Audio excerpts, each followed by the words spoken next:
नमस्कार, जय हिंद। आज की सुबह आप सभी का स्वागत है स्कोर बैटर के यूट्यूब चैनल पर। मेरा नाम है लोकेश सिंह। तो जैसा कि आपको पता है, करंट अफेयर के वीडियो में हम लोग करवाते हैं आपको बहुत सारे क्वेश्चन करंट अफेयर के। ये क्वेश्चन आपके आने वाले एग्ज़ाम में बहुत ही ज़्यादा इम्पॉर्टेंट रोल प्ले करेंगे, क्योंकि हो सकता है इनसे रिलेटेड ही कोई क्वेश्चन आपका फंस जाए। तो मेरे डिफेंस के लवर्स, मेरे डिफेंस के एस्पिरेंट्स और जो भी लोग डिफेंस की तैयारी कर रहे हैं, डिफेंस के बारे में जानना चाहते हैं, प्लीज़ हमारे चैनल के साथ जुड़िए।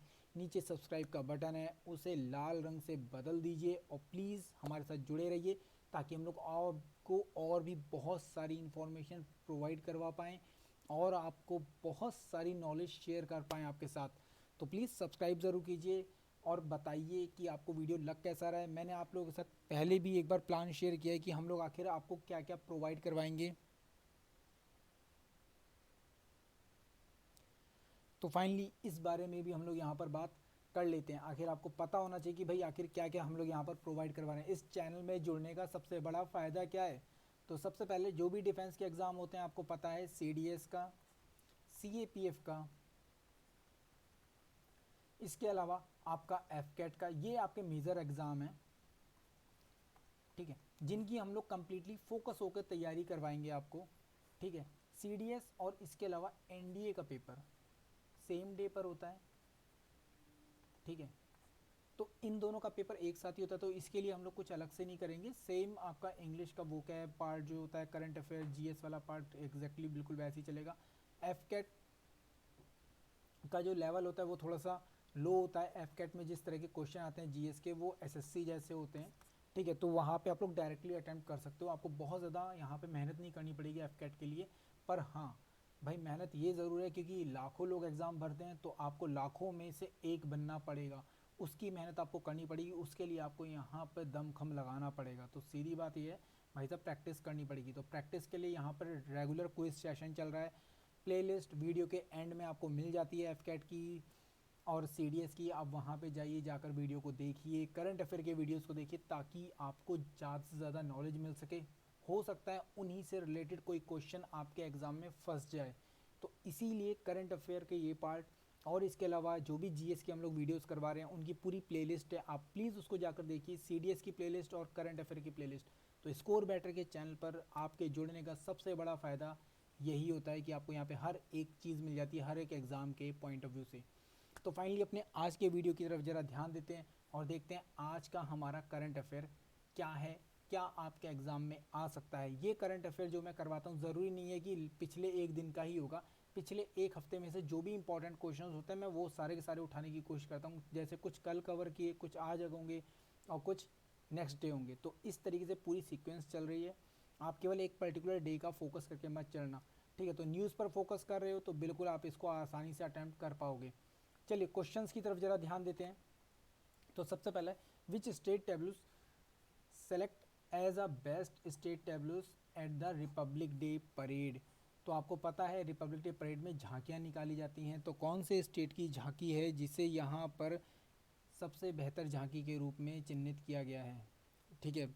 बेस्ट स्टेट के रूप में उसकी झांकी को माना गया है, कहा गया है, या फिर उसे पुरस्कृत किया गया है, आपको ये बताना है। चलिए जल्दी से मुझे यहाँ पर रिप्लाई कीजिए, रिपब्लिक डे परेड पर किसको यहाँ पर चुना गया है। तो देखो सीधे सीधे यहाँ पर जो आंसर है, आंसर क्या है आपका, यहाँ पर आंसर है आपका उत्तर प्रदेश। ए आपका क्या हो गया, आंसर हो गया। उत्तर प्रदेश की जो झांकी थी वो डेडिकेटेड थी काशी विश्वनाथ टेम्पल को, और इसके अलावा बहुत ही इम्पॉर्टेंट एक स्कीम को, जिसको हम लोग कहते हैं क्या, वन डिस्ट्रिक्ट और वन प्रोडक्ट, ODOP। क्या, ODOP, one district one product scheme, इसको डेडिकेटेड थी। और ये बहुत ही ज़्यादा इम्पॉर्टेंट, ऐसा कह रहे हैं कि अगर ये स्कीम आने वाले 10 सालों में बहुत अच्छे तरीके से इम्प्लीमेंट होती है, तो यूपी का जो डेवलपमेंट है वो अदर स्टेट के कंपैरिजन में मल्टीप्लाई बाय 2 हो जाएगा। ये चीज़ अपने आप में बहुत ज़्यादा यूनिक है यूपी को लेकर। अगर ये स्कीम, अभी ये स्कीम को शायद जो लॉन्च किया था वो रिसेंटली गवर्नमेंट ने, ज़्यादा टाइम, बहुत ज़्यादा लंबा टाइम हुआ, 2019 के आसपास इससे लॉन्च किया था। बट बीच में कोविड का जो टाइम आया उसकी वजह से थोड़ा सा डिस्टर्बेंस यहाँ पे आया था। बट अगर ये स्कीम रेगुलर होती है आगे, अगर गवर्नमेंट बनती है और उसको रेगुलर करती है, तो नो डाउट ये स्कीम अपने आप में बहुत ही ज़्यादा बेहतरीन यहाँ पर काम करके दिखाएगी यूपी के लिए, और नो डाउट इससे रोज़गार भी बहुत ज़्यादा जनरेट होगा। ठीक है, चलिए तो फाइनली आपको यहाँ पर पता चल गया ये प्रॉपर्ली जो झांकी डेडिकेटेड थी वो किसको थी, वो one district one product scheme को डेडिकेटेड थी जो मैंने बताया, और काशी विश्वनाथ धाम जो था अभी रिसेंटली जो आपने देखा होगा गवर्नमेंट ने उसे काफ़ी ज़्यादा क्या किया, डेवलप किया उसके आसपास के एरिया को, ताकि वहाँ पे टूरिज़्म अच्छे से फल फूल सके। चलिए नेक्स्ट क्वेश्चन की तरफ जरा ध्यान देते हैं। Which airline has recently appoint the Rahul Bhatia as a managing director. तो राहुल भाटिया जी को कौन सी एयरलाइंस ने रिसेंटली अपॉइंट किया एज अ मैनेजिंग डायरेक्टर, आपको ये बताना है। Air India, IndiGo, Go Air या आकाश एयर। आकाश एयर अभी रिसेंटली राकेश झुंझुनवाला के द्वारा शुरू की जा रही है, बाकी जो एयरलाइंस है इनके बारे में आपको अच्छे से पता है। एयर इंडिया अभी रिसेंटली किसके हाथ में चली गई है, जिसे हम लोग इंडियन एयरलाइंस कहते थे, एयर इंडिया, ये दोनों एक ही थे।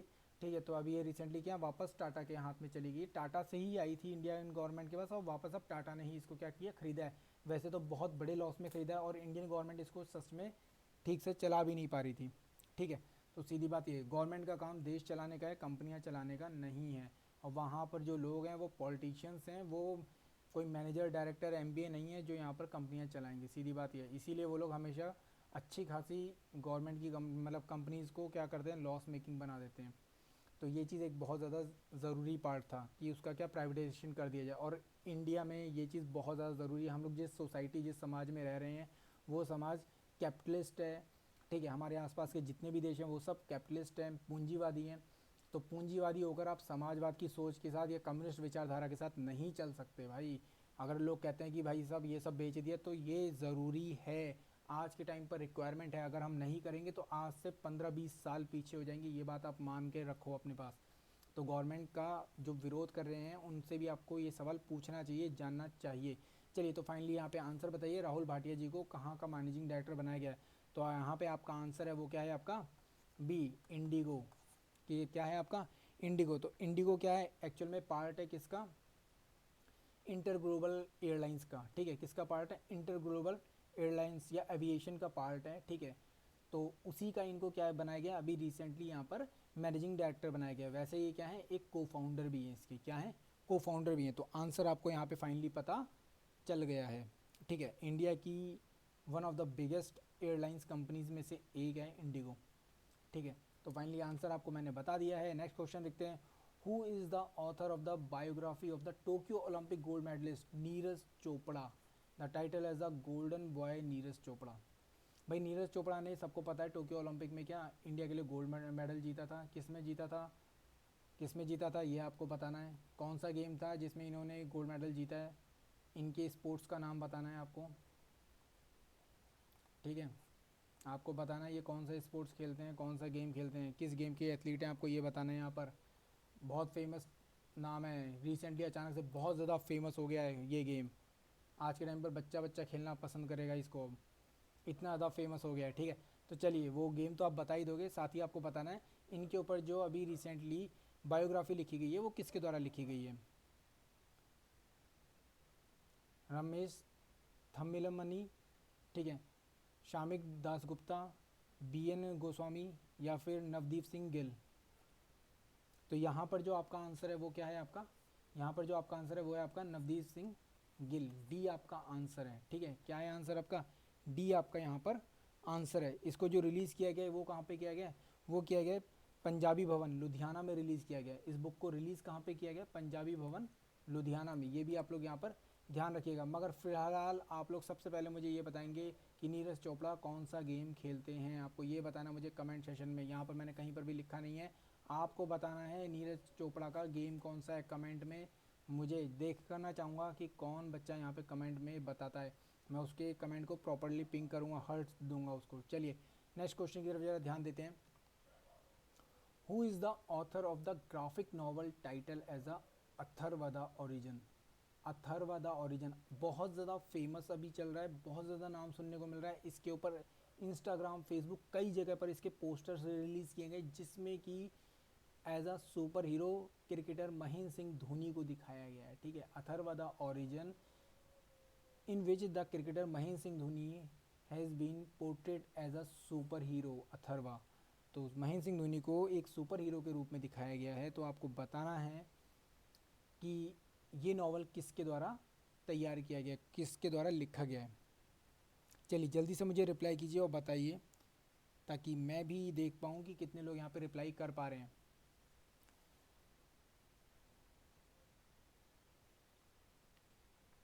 चलिए तो देखो यहाँ पर जो आंसर है वो क्या है, आपका ए है, रमेश थमिल मनी। ठीक है, रमेश थमिल मनी, ये क्या हो गया आपका आंसर हो गया। इनके द्वारा ये ग्राफिक नॉवल यहाँ पर तैयार किया जा रहा है। हो सकता है शायद मैं नाम में प्रोनाउंसिएशन में थोड़ी सी गलती कर रहा हूँ, साउथ इंडियन नेम है तो हो सकता है शायद प्रोनाउंसिएशन में थोड़ी गलती है, तो उसके लिए मैं माफ़ी चाहूँगा। ठीक है, तो आपको फाइनली ये चीज़ यहाँ पर पता चली। एक साईफाई मतलब साइंस से जुड़ा हुआ, ठीक है, फ्रिक्शन से जुड़ा हुआ क्या है, एक नॉवल है, ग्राफिक नॉवल है जो यहाँ पर तैयार किया गया, अथर्व द ओरिजिन। ठीक है, एक सुपर हीरो से रिलेटेड एक स्टोरी बनाई गई जा रही है ये। ठीक है, लोगों को इंस्पायर करने के लिए, बच्चों को इंस्पायर करने के लिए, बच्चों को कुछ सिखाने के लिए। ठीक है, और एक तरह से सीधे सीधे कहें तो एंटरटेनमेंट के लिए बनाया जा रहा है। Next, Arif Khan is associated which sport, who is the lone Indian athlete to attend the opening ceremony of 2022 Winter Olympic। 2022 Winter Olympic बहुत ज़्यादा कंट्रोवर्शियल था। इसके ऊपर एक क्वेश्चन मैंने कल की सुबह की क्लास में भी पूछा था, आज फिर एक विंटर ओलंपिक पर क्वेश्चन आ गया है। केवल कुछ सेलेक्टेड कंट्रीज़ ने ही ओपनिंग सेरेमनी को ज्वाइन किया, बाकी मैक्सिमम कंट्रीज़ मतलब केवल 20 या 25 देशों को छोड़कर बाकी किसी भी कंट्री ने इनकी ओपनिंग सेरेमनी को अटेंड नहीं किया है। चाइना की, पाकिस्तान और रशिया जैसे कुछ कंट्रीज़ यहाँ पर इन्वॉल्व थे, बट पाकिस्तान ही का ही नाम यहाँ पर मुख्य रूप से आ रहा है, और इसके अलावा नेपाल का नाम आया है। ठीक है, बाकी किसी भी कंट्री ने, इवन इंडिया ने भी क्या किया यहाँ पर, इस पूरी की पूरी डिप्लोमेटिक लेवल पर क्या किया, कम्प्लीटली इसका बाइकआउट किया था। ठीक है, अपना कोई भी राजनयिक, कोई भी डिप्लोमेट यहाँ पर नहीं भेजा, केवल एक छोटी सी टीम भेजी है, वो भी क्या, इस एक अकेले स्पोर्ट्समैन के साथ, जो इसका ट्रेनर, इनके टेक्नीशियन और इनका एक टीम मैनेजर है, दैट्स इट। तो 6 लोगों की एक टीम है जो यहाँ पर गई है इस एक पर्टिकुलर खिलाड़ी के साथ। तो आपको बताना है कि ये किस गेम से जुड़े हुए हैं। तो नो डाउट विंटर ओलंपिक है, तो आपको पता चल ही गया होगा, समझ में आ ही रहा होगा कि विंटर से रिलेटेड क्या कोई ना कोई स्पोर्ट्स होगा। तो आपको वो बताना है कौन सा स्पोर्ट्स है। तो वो स्पोर्ट्स है कौन सा, स्कीइंग। ठीक है, स्पोर्ट्स कौन सा है आपका, स्कीइंग वो स्पोर्ट्स है।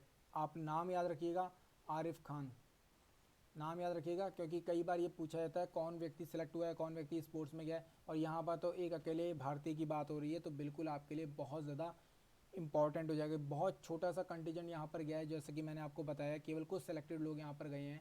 ठीक है, वही सेम चीज़ यहाँ पर लिखी गई, 6 लोगों का कंटीजेंट यहाँ पर गया है।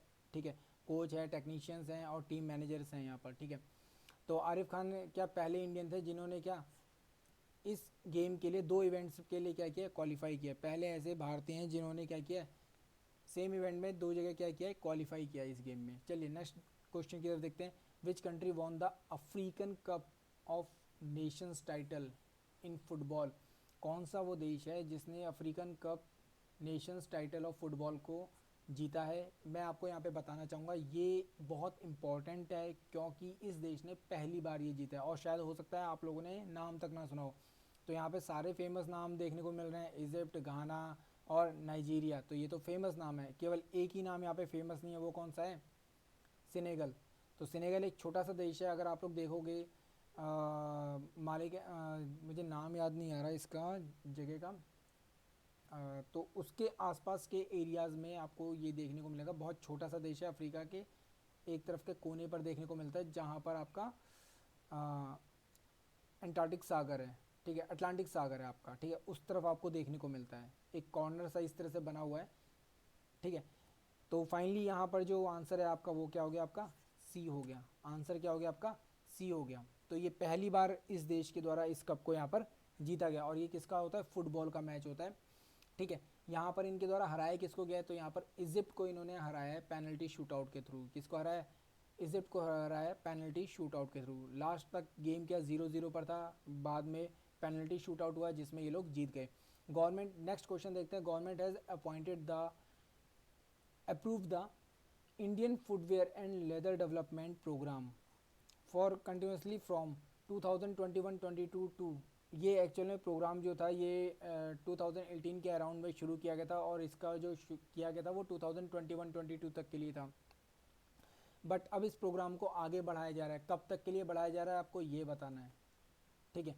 Indian footwear and leather development programme, इसको कब तक के लिए आगे बढ़ाया जा रहा है आपको ये चीज़ बतानी है यहाँ पे, ठीक है। तो यहाँ पर जो आपका आंसर है वो क्या है, आपका आंसर क्या है यहाँ पे आपका, वो है आपका डी, 31 मार्च 2026 तक के लिए इसको क्या किया जा रहा है, एक्सटेंड किया जा रहा है इस प्रोग्राम को, ठीक है। इस प्रोग्राम का जो मेन ऑब्जेक्टिव है वो क्या, लेदर डेवलपमेंट को लेकर है और फुटवेयर डिज़ाइनिंग को लेकर है, और इसके थ्रू क्या डिफरेंट डिफरेंट इन्वेस्टमेंट को इस सेक्टर में लेकर आना और उसको क्या प्रमोट करना, ये सारे काम इसके अंतर्गत आते हैं, ठीक है।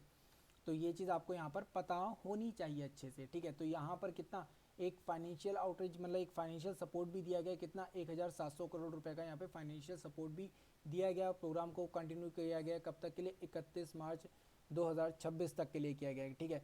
क्या खासियत होगी, इंफ्रास्ट्रक्चर डेवलप करना, वही इन्वेस्टमेंट प्रोवाइड करवाना, ठीक है, फैसिलिटीज़ डेवलप करवाना, ठीक है, एम्प्लॉयमेंट जनरेट करना और increase the production of footwear, ठीक है। तो ये सारी चीज़ें यहाँ पर आती हैं। नो डाउट आपको पता है लेदर को लेकर काफ़ी ज़्यादा यहाँ पे असमंजस रहता है कि जानवरों से तैयार होता है और ये सारी बातें आपको ये चीज़ अच्छे से पता है।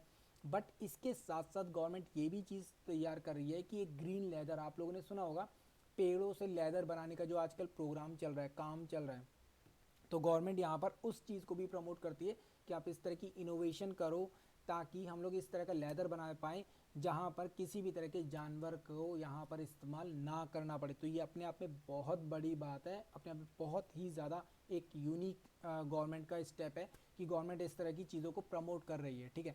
नेक्स्ट देखते हैं, prime minister Narendra Modi unveiled the statue of equality, समानता की मूर्ति, ठीक है, to comrade comrade the 11th century Bhakti Sant Shri Ramanujacharya. तो आपको बताना है ये स्टैचू कहाँ पर इस्टेब्लिश किया गया है, द स्टैचू ऑफ इक्वालिटी, समानता की मूर्ति को कहाँ पर स्थापित किया गया है रिसेंटली, और इसका क्या उद्घाटन किया गया था किसके द्वारा, श्री नरेंद्र मोदी जी के द्वारा। एक्चुअल में 5 फरवरी की ही ये बात है। कब की बात है, 5 फरवरी की ही बात है ये, ठीक है। कहाँ पे किया गया, अहमदाबाद, ऋषिकेश, बद्रीनाथ या हैदराबाद। तो आपको आराम से ये आंसर पता होना चाहिए, ठीक है। चिन्मय स्वामी एक फाउंडेशन है जिसके द्वारा यहाँ पर ये सारा का सारा काम दारमदार संभाला गया था, ठीक है। इसमें एक सिंगल पैसा, एक सिंगल पैनी भी गवर्नमेंट ऑफ इंडिया ने नहीं लगाई, सारा का सारा जो पैसा था वो भक्तों के द्वारा दिया गया था, ठीक है। पंचलौह के द्वारा यहाँ पर इस मूर्ति को तैयार किया गया था, ठीक है, श्री रामानुजाचार्य की। और ये मूर्ति है कहाँ पर, डी हैदराबाद में, ठीक है। क्या पंचलोह के द्वारा यहाँ पर मूर्ति को तैयार किया गया जिसमें लोहा, चांदी, जास्ता, तांबा और पीतल, ये 5 धातुओं को यहाँ पर मिलाया गया था जिससे ये मूर्ति पूरी की पूरी बनी है, ठीक है। तो फाइनली आंसर मैंने आपको यहाँ पर बता दिया है क्लियरली, सेम वही बातें यहाँ पर लिखी गई हैं।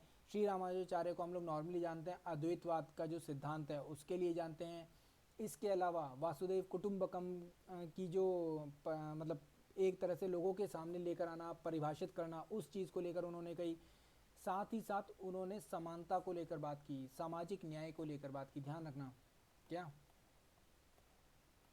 समानता और सामाजिक न्याय, सामाजिक न्याय, इसको लेकर भी उन्होंने क्या किया था यहाँ पर, बहुत ज़्यादा फोकस्ड होकर बोला कि भाई लोगों के बीच में, समाज में जो भी व्यक्ति है उन सभी के लिए क्या समानता ज़रूरी है और साथ ही साथ सामाजिक न्याय भी ज़रूरी है। मतलब छुआछूत और इस तरह के जो भेदभाव थे उसको ख़त्म करने की इन्होंने बात की थी। नेक्स्ट क्वेश्चन देखते हैं, the world third largest cricket stadium is going to build in which city of India. विश्व का तीसरा सबसे बड़ा स्टेडियम इंडिया में कहाँ पर बन रहा है, आपको ये बताना है। इससे पहले मतलब इंडिया में एक्चुअल में इससे पहले भी एक और स्टेडियम है सबसे बड़ा, ठीक है, तो उसके बारे में हम लोग जान देंगे, मगर आपको यहाँ पर बताना है। तो यहाँ पर जो स्टेडियम की कैपेसिटी होगी वो 75,000 होगी। तो 75,000 लोग यहाँ पर क्या एक बारी में इस स्टेडियम में बैठ सकते हैं, गेम्स को एंजॉय कर सकते हैं। तो क्रिकेट स्टेडियम के बारे में आपको बताना है कहाँ पर बन रहा है ये, ठीक है। तो ये बन रहा है दिल्ली जयपुर हाईवे के पास। तो नो डाउट आंसर आपका क्या हो गया, जयपुर हो गया, ठीक है, आंसर आपका क्या हो गया यहाँ पर, सी हो गया, जयपुर। तो फाइनली आंसर मैंने आपको बता दिया। इसका जो अनाउंसमेंट है वो रिसेंटली, और फाउंडेशन स्टोन रखा है किसने, चीफ राजस्थान के जो चीफ मिनिस्टर अशोक गहलोत और बीसीसीआई के जो प्रेसिडेंट है सौरव गांगुली जी के द्वारा। ठीक है, Delhi Mumbai sorry Delhi Jaipur express highway के बारे में मैंने बता दिया, उसके पास ही ये बिल्ड हो रहा है, और कितनी कैपेसिटी होगी वो भी मैंने यहाँ पे आपको फाइनली बता दिया है। ठीक है, नेक्स्ट क्वेश्चन देखते हैं यहाँ पे। The legendary playback singer Lata Mangeshkar awarded the nation's highest civilian honour award in which year, who passed away recently. तो आपको पता है रिसेंटली मतलब कल ही के दिन क्या हुआ है, यहाँ पर श्रीमती लता मंगेशकर जी का निधन हो गया। सॉरी, कल ही के दिन नहीं, परसों के दिन हुआ है, 6 फरवरी को हुआ है, 6 फेब को ये निधन हुआ है उनका। ठीक है, ए मेरे वतन के लोगों, उन्होंने गाना गाया था, बहुत ज़्यादा फेमस था। ठीक है, और आपको ये चीज़ पता होगी। तो इनको क्या सुरों की सरस्वती भी कहते हैं इंडियन फिल्म इंडस्ट्री में। ठीक है, और 5 तारीख को सरस्वती पूजा था, और 6 तारीख को उनकी क्या हो जाती है, मृत्यु हो जाती है। तो लोग कई जगह पर क्या उनको सरस्वती, सुरों की सरस्वती से जोड़कर या इस तरह से कई सारे मतलब टाइटल्स दे रहे हैं इस समय पर। तो आपको बताना है उनको इंडिया का सबसे बड़ा सिविलियन अवार्ड कब किस वर्ष दिया गया था। सिविलियन अवार्ड कौन सा है आपको पता है, भारत रत्न की बात हो रही है यहाँ पर। किसकी बात हो रही है, भारत रत्न की बात हो रही है। ठीक है, तो चलिए जल्दी से बताइए भारत रत्न किस वर्ष उनको दिया गया था। तो यहाँ पर जो राइट आंसर है वो क्या है आपका, वो है आपका सी। ठीक है, 2001 में उनको ये अवार्ड यहाँ पर दिया गया था। क्लियर है। तो अगर सबसे अनोखी बात यह है क्या, इनको एक टाइटल दिया था क्या, नाइटिंगेल ऑफ इंडिया। इसके अलावा इन्होंने 36 भाषाओं में अब तक गाने गाए और 15,000 गाने गाए। तो ये अपने आप में एक बहुत बड़ा रिकॉर्ड है। इवन ये record Guinness book of world record में भी दिया गया है। ये चीज़ आपको पता होनी चाहिए कि 36 भाषाओं में एकमात्र सिंगर विश्व की जिसने 36 भाषाओं में गाने गाए हैं। ठीक है, 92 की एज में इनका क्या हुआ था यहाँ पे फाइनली, मतलब निधन हो गया। ये एक बहुत बड़ी दुखद बात है अपने आप में। चलिए नेक्स्ट आगे बढ़ते हैं। विच what is the theme of the international day of zero tolerance for female genital mutilation 2021। चलिए जल्दी से बताइए। अंतर्राष्ट्रीय शून्य असहिष्णुता दिवस, महिला जननांग विकृत 2021। यह थोड़ा सा अजीब है हिंदी में बोलना, तो मैं शायद हो सकता है प्रोनाउंसिएशन में एक गलती कर रहा हूँ। महिला जननांग विकृत 2021 के लिए अंतर्राष्ट्रीय शून्य टॉलरेंस दिवस का विषय क्या था। जननांग से मतलब है जो जहाँ पर बच्चा एक क्या होता है, जन्म लेता है, उस जगह के लिए बात हो रही है। ठीक है, तो आपको यहाँ पे आंसर बताना है, आंसर क्या होगा। ठीक है, तो यहाँ पर जो आंसर है वो क्या है आपका, acceleration investment to end female genital mutilation. ठीक है, ये आपका क्या हो गया यहाँ पर आंसर हो गया। डी आपका क्या है यहाँ पर आंसर है। क्लियर। चलिए तो फाइनली आगे देखते हैं नेक्स्ट क्वेश्चन की तरफ। तो इसे सेलिब्रेट किया गया है 6 फरवरी को, इसे सेलिब्रेट किया गया था, जो कि एक अवेयरनेस के लिए था, महिलाओं से रिलेटेड था। ठीक है, नेक्स्ट क्वेश्चन देखते हैं। By defeating which country India won the record 5th time ICC under 19 cricket world cup title. तो देखो यार, ये बहुत अजीब सी बात लगती है मुझको कि यार इंडिया में इतने टैलेंटेड बच्चे हैं कि अंडर 19 टीम लगातार 5 बार क्या कर रही है, यहाँ पे वर्ल्ड कप जीत रही है। अंडर 19 लेवल पर लगातार 5 बार यहाँ पे वर्ल्ड कप जीत रही है। बट हमें ये चीज़ बहुत अजीब लगती है कि वही टीम जब उसी से सिलेक्टेड लोग आगे आते हैं तो वो एकदम क्या करते हैं, पता नहीं, कुछ कर ही नहीं पाते, वर्ल्ड कप जीत ही नहीं पाते। तो ये बहुत ही ज़्यादा अजीब बात है। यहाँ पर फाइनली जो आंसर है मैं आपको पहले बता देता हूँ। इंडिया ने यहाँ पर इंग्लैंड को हराया है। क्या इंग्लैंड को हराकर यहाँ पर वर्ल्ड कप जीता है। बट अनफॉर्चुनेटली बात यह है कि आगे चलकर ऐसा क्या हो जाता है कि हमारे पास जो मेन हमारी जो इंडियन टीम है, जिसको पूरा वर्ल्ड जानता है, जिसको हम लोग जानते हैं, उस इंडियन टीम में केवल कचड़ा रह जाता है। ठीक है, और वो कचड़ा कुछ नहीं करता, केवल देश का नाम और पैसा बर्बाद करता है। तो ऐसा क्यों होता है कि यहाँ पर तो अंडर 19 टीम लगातार वर्ल्ड कप जीत रही है 5 बार से, और आगे आकर हमारे पास सिर्फ और सिर्फ केवल और केवल कोरा कचड़ा रह जाता है। तो ऐसा क्यों होता है, ये सीरियसली बहुत अजीब बात है। ठीक है, इसके ऊपर शायद बहुत ज़्यादा रिसर्च करनी चाहिए कि लगातार अंडर 19 टीम इस तरह से वर्ल्ड कप जीतती है और अदर जो हमारी जो मेन टीम है वो यहाँ पर हर बार हार के आ जाती है। और इस बार तो शायद मेन गेम्स तक भी नहीं पहुंची, सेमीफाइनल तक भी नहीं पहुंच पाई थी ठीक से। चलिए नेक्स्ट क्वेश्चन देखते हैं, वही सेम चीज़ जो मैंने आपको यहाँ पे बताई। देखो लगातार यहाँ पर जीत रहे हैं 2000, 2008, 2012, 2018 और फाइनली अब 2022। तो लगातार 5 बार, ये अपने आप में बहुत बड़ी बात है। चलिए नेक्स्ट क्वेश्चन देखते हैं। विच IIT has launch the beta version of Swaraj ability? Swaraj ability, a job portal powered by AI that help the people with disabilities acquire the relative skills and find the job। तो जो disable people जो होते हैं, जो दिव्यांग होते हैं, उनके लिए ये एप्लीकेशन बनाई गई है जो एआई के थ्रू क्या करेगी, आपकी जॉब के अकॉर्डिंग, आपकी स्किल्स के अकॉर्डिंग मॉनिटर करेगी आपकी प्रोफाइल को और आपको जो भी बेहतर जॉब हो सकती है उसको प्रोवाइड करवाने की कोशिश करेगी। तो ये स्वराज एबिलिटी ऐप जो है ये किस एक आईआईटी के द्वारा बिल्ड किया गया? आईआईटी हैदराबाद, मद्रास, कानपुर या गुवाहाटी? आपको यहाँ पे आंसर करना है कौन से आईआईटी के थ्रू ये ऐप बनाई गई है। चलिए जल्दी से रिप्लाई कीजिए और बताइए ताकि हम लोग भी यहाँ पर देख सकें आपको कितने आंसर आते हैं। तो यहाँ पर जो आंसर है वो है आपका क्या, हैदराबाद। ए आपका क्या हो गया यहाँ पर आंसर हो गया। ठीक है, आपका आंसर क्या है, A Hyderabad, Indian Institute of Technology Hyderabad. ठीक है, चलिए आगे बढ़ते हैं, नेक्स्ट क्वेश्चन भी देखते हैं हम लोग।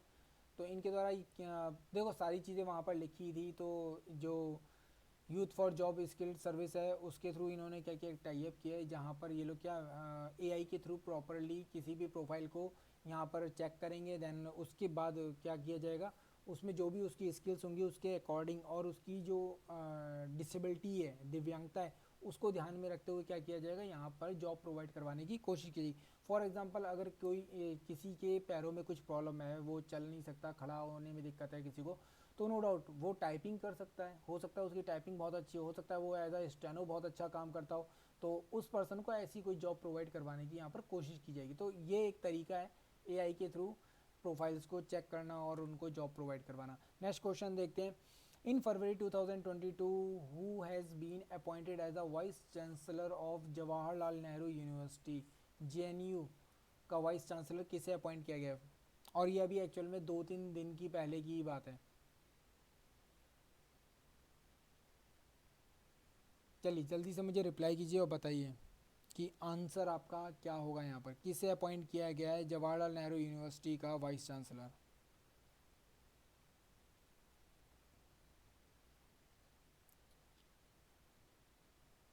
तो ऑप्शन क्या दे रखे हैं, शांति श्री धुलीपुर पंडित, ठीक है, नज़म अख्तर, ठीक है, संगीता श्रीवास्तव या लता सिंह? तो यहाँ पर जो आपका आंसर है वो क्या है, आपका शांति श्री धुलीपुड़ी पंडित। ठीक है, तो आंसर आपका क्या है यहाँ पर, ए है आपका आंसर। क्या है आपका, ए है आपका आंसर। तो शांति श्री धुलीपुड़ी पंडित को यहाँ पर अपॉइंट किया गया as a vice chancellor of Jawaharlal Nehru university. ठीक है, तो अभी फाइनली ये कहाँ पर है, ये सावित्रीबाई फुले यूनिवर्सिटी की क्या है अभी इस वक्त वाइस चांसलर हैं। ठीक है, चलिए तो ये पहली क्या है वाइस चांसलर यहाँ पर होंगी। ये अजीब बात है, पहली वाइस चांसलर होंगी जो कि फीमेल है। ये बहुत यूनिक वो है और हो सकता है आपसे एग्जाम में ये चीज़ पूछ भी ली है, इसलिए मैं यहाँ पे इंपॉर्टेंट मार्क कर रहा हूँ। ठीक है, तो आगे आने वाले 5 सालों के लिए यहाँ पर अपॉइंट हुई हैं। नेक्स्ट क्वेश्चन देखते हैं। Which global IT service and technology solution company has partnered with Microsoft for its launch Microsoft cloud for retail? Microsoft cloud for retail को साथ टाइप किसने किया, कौन सी कंपनी जिसने यहाँ पर क्या पार्टनरशिप की है? चलिए जल्दी से मुझे रिप्लाई कीजिए, बताइए माइक्रोसॉफ्ट के साथ यहाँ पर टाई अप किया है किसके लिए, माइक्रोसॉफ्ट क्लाउड फॉर रिटेल के लिए। आईआईटी इन्फोटेक, ठीक है, सोनाटा सॉफ्टवेयर, एचसीएल टेक्नोलॉजी या हिंदुजा ग्लोबल सॉल्यूशंस? आपको यहाँ पे रिप्लाई करना होगा जल्दी से जल्दी।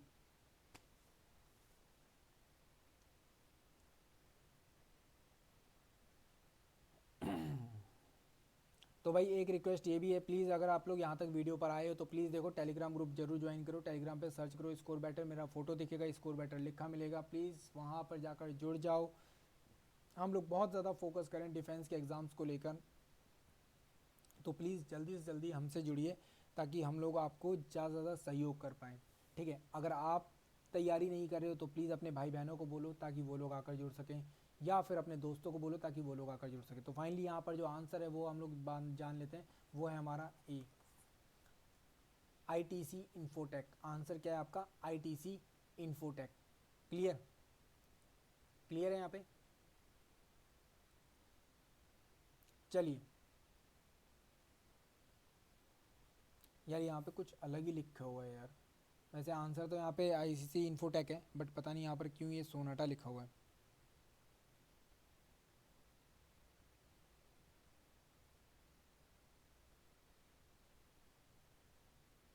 ठीक है, चलिए कोई बात नहीं, पर आंसर मैंने आपको बता दिया, ICC इन्फोटेक आपका राइट आंसर है।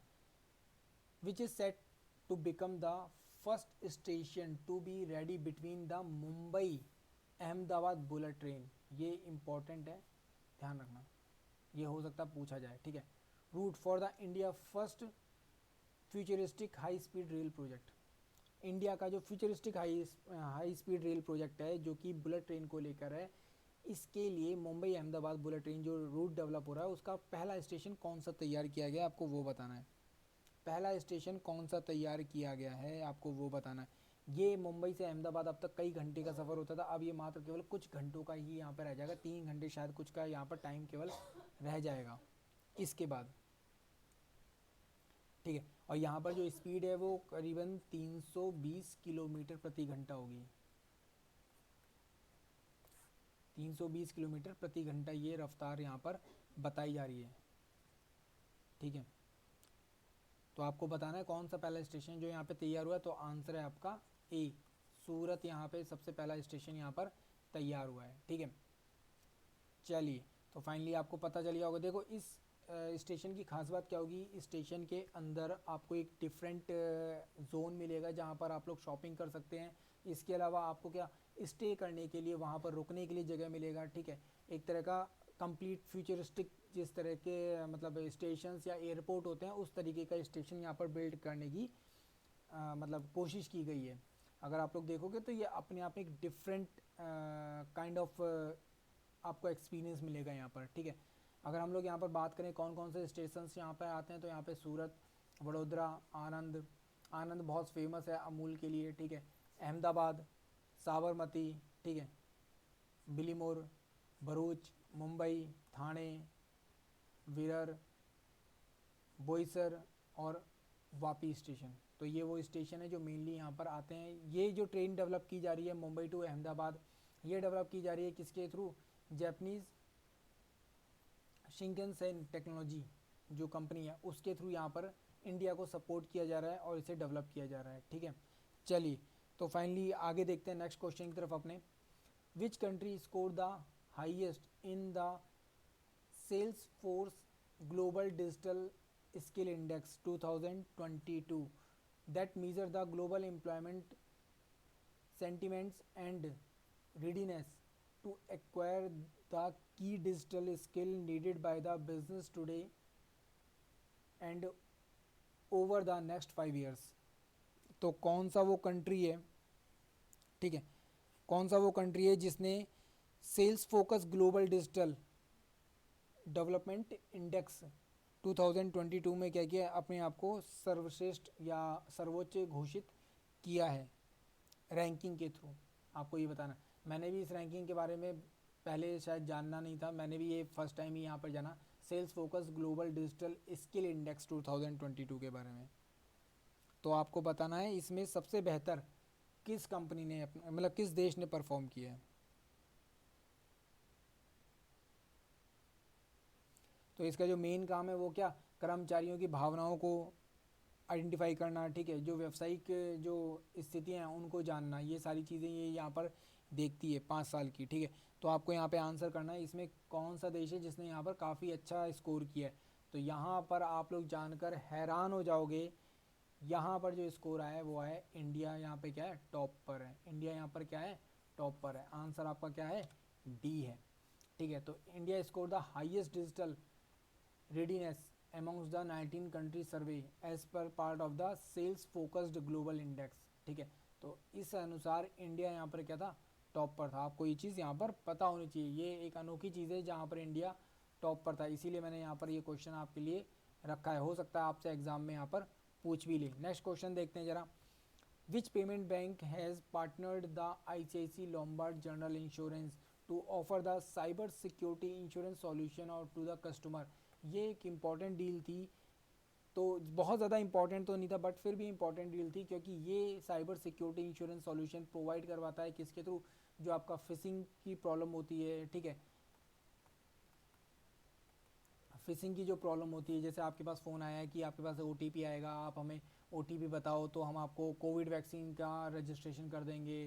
ठीक है, या फिर आप हमें OTP बताओ, हम आपको पैसे ट्रांसफ़र कर रहे हैं। इस तरह की फिशिंग की कॉल्स के थ्रू या फिर आपके पास ईमेल आता है, उस ईमेल के थ्रू आपसे क्या किया जाता है, आपके अकाउंट से पैसा निकाल लिया जाता है। ठीक है, तो वो प्रॉब्लम्स जो फ्रॉड होते हैं, इसके अलावा क्रेडिट कार्ड डेबिट कार्ड के जो फ्रॉड होते हैं वो, और इसके अलावा बैंक चेक्स और भी कई तरीके के जो फ्रॉड होते हैं, उन सारे फ्रॉड से इंश्योरेंस प्रोवाइड करवाने का काम जो होता है वो अभी रिसेंटली किस बैंक ने किसके साथ किया, ICICI लोम्बार्ड के साथ किया है। तो ये एक्चुअल में किया है एयरटेल पेमेंट बैंक ने। किसने, एयरटेल पेमेंट बैंक ने। आंसर आपका क्या है यहाँ पर, सी है। तो नो डाउट आपको भी पता है एक एयरटेल भी अपना पेमेंट बैंक यहाँ पर चलाता है। ठीक है, तो यहाँ पे कम्प्लीटली वो सेविंग्स और ये सब इकट्ठा तो नहीं कर सकता प्रॉपर अकाउंट बनाकर, बट हाँ ये भी कुछ कुछ ऐसा ही काम करता है। जैसे पेटीएम पे आप पैसा डाल देते हो वॉलेट में, और वो वॉलेट में जो पड़ा हुआ पैसा है उससे आप क्या कर सकते हो, कई सारी चीज़ें कर सकते हो, चीज़ें खरीद सकते हो, बेच सकते हो। तो ठीक वैसे ही यहाँ पर एयरटेल पेमेंट बैंक भी काम करता है। ठीक है, तो फाइनली आपको ये चीज़ पता चल गई। यहाँ पे आपको बता दिया किस चीज़ से साइबर सिक्योरिटी क्या है, वो भी मैंने आपको यहाँ पर बता दिया है। ठीक है, तो ऐसे में अगर कोई फ्रॉड हो जाता है, कुछ हो जाता है, तो आपका जो भी पैसा होगा वो क्या हो जाएगा, आपके पास वापस आ जाएगा। आपको उसमें भरना नहीं पड़ेगा, वो बैंक ही अपने आप क्या करेगा, उसको रिकवर करने की कोशिश करेगा, आपकी जेब से कुछ नहीं जाएगा। तो अगर आपको वीडियो पसंद आए तो प्लीज़ सब्सक्राइब ज़रूर करना। ठीक है, लाइक ज़रूर करो और प्लीज़ कमेंट करो, बताओ और कौन से वीडियोस आप चाहते हो, वीडियो कैसा लगा ये भी बताओ कमेंट करके, आंसर्स करो कमेंट करके, शेयर करो वीडियो को, और प्लीज़ सब्सक्राइब ज़रूर करो। आप सभी से हाथ जोड़कर विनम्र निवेदन है, प्लीज़ सब्सक्राइब करो ताकि वीडियोस और भी लोगों तक पहुंच पाए। लाइक करो कमेंट करो ताकि वीडियोस ज़्यादा से ज़्यादा लोगों तक पहुंच पाए। अगर वीडियो पसंद आए तो प्लीज़ टेलीग्राम ग्रुप के साथ जरूर जुड़ना। टेलीग्राम पे स्कोर बेटर सर्च करो, मेरा फोटो दिखेगा, वहाँ पे जाकर आप उसे सब्सक्राइब कर सकते हो, उसके साथ जुड़ सकते हो, ताकि वहाँ पर हम जो भी अपडेट, जिस चीज़ के ऊपर हम वीडियो नहीं बना रहे, वो चीज़ हम आपको वहाँ पर प्रोवाइड करवा पाएँ। आप हमारी वेबसाइट scorebetter.in पर जाकर भी बहुत सारे आर्टिकल्स पढ़ सकते हो जो आपके एग्ज़ाम के पॉइंट ऑफ व्यू से बहुत ज़्यादा इंपॉर्टेंट हो सकते हैं। तो फाइनली आज का अभी जो करंट अफेयर का वीडियो था आज का वो यहीं तक था। आगे और भी वीडियो आपको आज के दिन के मिलते रहेंगे, तो प्लीज़ हमारे साथ जुड़े रहिए, सब्सक्राइब ज़रूर कीजिए ताकि आपको सारे नोटिफिकेशन टाइम पर मिल जाएं। थैंक यू सो मच, जय हिंद।